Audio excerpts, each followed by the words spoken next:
হ্যাঁ হ্যাঁ সিঁড়ি ওইখানে এটা হলো হ্যাঁ 13 ফিট 11 ইঞ্চি কিংবা 9 ইঞ্চি যাই হোক। এখন আপনার হলো র্যাম্প করার জন্য হয়তো মিনিমাম 3 ফিট জায়গা লাগে না, 2.5 ফিট, 3.5 ফিট লাগে, 3.5 ফিট লাগে, 3.5 ফিট। এই সাইডে যেগুলো উঠবেন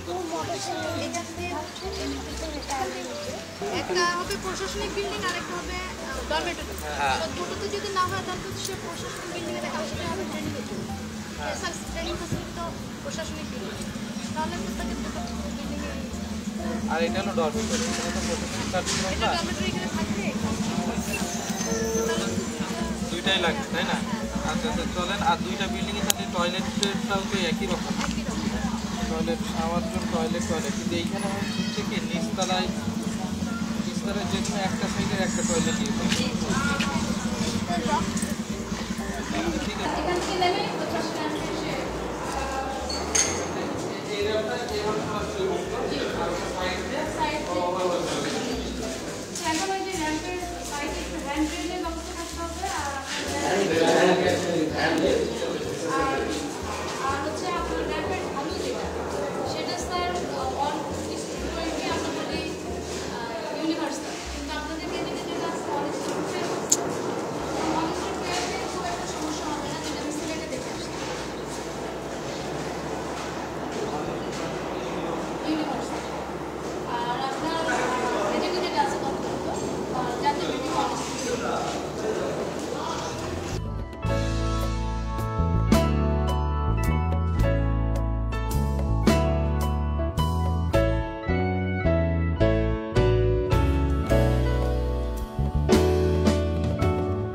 শপিং মল আমরা দেখি এটারই মতো আমাদের সারা বাংলাদেশের জন্য এখানে অসংখ্য সিঁড়ি আছে, যে সিঁড়িগুলো বেয়ে একজন শারীরিক প্রতিবন্ধী অর্থাৎ হুইল চেয়ার ইউজারের পক্ষে ওটা সম্ভব হবে। আমাদের এই শপিং মলগুলোর মতোই আমাদের বিদ্যালয়, বিশ্ববিদ্যালয়, আমাদের যে কোনো ইনস্টিটিউশন একই রকম বাধার সৃষ্টি করে রাখছে প্রতিবন্ধী ব্যক্তিদের সামনে। যদি আমরা একটু খেয়াল করি তাহলে দেখতে পাবো যে প্রতিবন্ধী ব্যক্তিরা কারো না কারো সহযোগিতা নিয়ে সমাজে তারা সেই বাধাগুলো অতিক্রম করে। যদি তার স্বজনরা সাথে না থাকে, যদি আপন কেউ না থাকে, তাহলে কোনো ব্যক্তির সহযোগিতা নিয়ে তার এই বিশাল বাধা অতিক্রম করা সম্ভব নয়। কিন্তু আমরা যদি একটু সচেতনভাবে খেয়াল করে দেখি, ঢাকা ইমারত নির্মাণ বিধিমালা যেটি আছে সেখানে সার্বজনীন প্রবেশগম্যতার বিষয় বলা হয়েছে। সে প্রবেশগম্যতার বিষয়টিতে বলা হয়েছে প্রতিবন্ধী ব্যক্তিদেরকে নাগরিক অধিকার দিয়ে সমস্ত ক্ষেত্রে ফুটপাত থেকে শুরু করে বড় বড় সুউচ্চ বিল্ডিং, আবাসন এবং বিদ্যালয়গুলোতে তাদের সহজ প্রবেশগম্যতার বিষয়টি এনশিওর করতে হবে।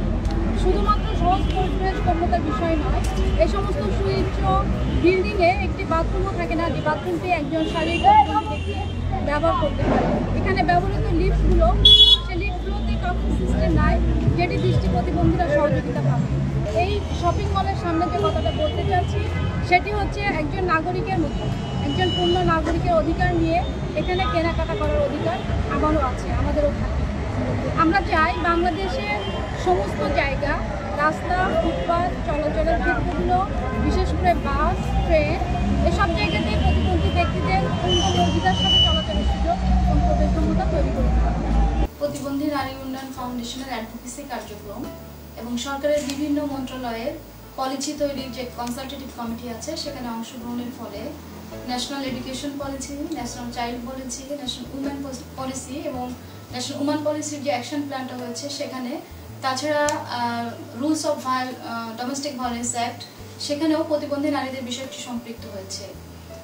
এই সম্পৃক্তকরণের পিছনে প্রতিবন্ধী নারী উন্নয়ন ফাউন্ডেশন এই পলিসিগুলো যে ড্রাফটিং কমিটি ছিল সেখানে ওতপ্রোতভাবে জড়িত থেকেছে, ড্রাফটিং কমিটিতে মতামত দিয়েছে এবং যে অংশগুলো যুক্ত হয়েছে সেই অংশগুলো প্রস্তুত করেছে।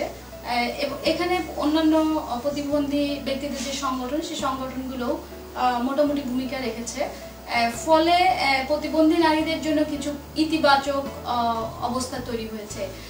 এখন সরকার যদি এই পলিসিগুলো এবং রুলসগুলো, অ্যাকশন প্ল্যান যেটা হয়েছে সেগুলো যদি বাস্তবায়নে সচেষ্ট হয় এবং সঠিকভাবে বাস্তবায়ন হয়, তাহলে প্রতিবন্ধী নারীদের প্রতি যে সামাজিক বৈষম্য রয়েছে, যে অবহেলা রয়েছে, সেগুলো বহুলাংশে দূরীভূত হবে এবং প্রতিবন্ধী নারীরা প্রত্যেকটি নাগরিকের মতো সমান মর্যাদা নিয়ে বসবাস করতে পারবে, ফলে দেশের উন্নয়নে তারা অবদান রাখতে সক্ষম হবে।